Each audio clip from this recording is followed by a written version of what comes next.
Mathias er en af vores dygtige folketingskandidater, og jeg forventer mig meget af ham, både her i den kommende valgkamp, men sandelig også i tiden derefter.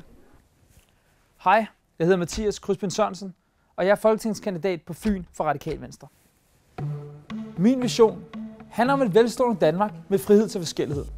Et samfund, hvor vi tager større ansvar for dem, der har det sværest. Min vision handler om en effektiv erhvervspolitik, der får flere i arbejde og samtidig går hånd i hånd med miljøet. Min vision handler om kernevelfærd i form af sundhed, i form af uddannelse.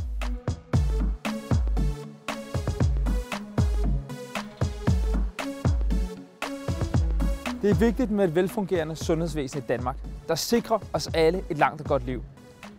Jeg vil lytte mere til lægerne, sygeplejerskerne og det andet sundhedspersonale på de danske sygehuse. I min vision tager vi ansvar for hinandens sundhed. Hej, må jeg ikke have lov til at give dig en flyer, så du kan høre lidt om vores politik? Uddannelse skal skabe fundamentet for, at man kan følge sin drøm og få det job, man ønsker.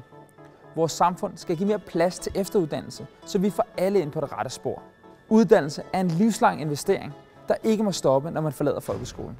Tusind tak.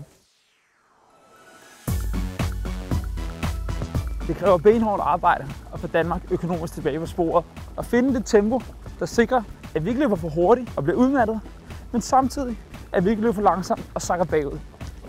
Jeg tror på, at vi med en rette erhvervspolitik og det rigtige økonomiske tempo kan få væksten tilbage på Fyn og i Danmark. Tak fordi du kiggede med. Jeg håber, du vil læse mere om mig på min hjemmeside og give mig din stemme på valgdagen.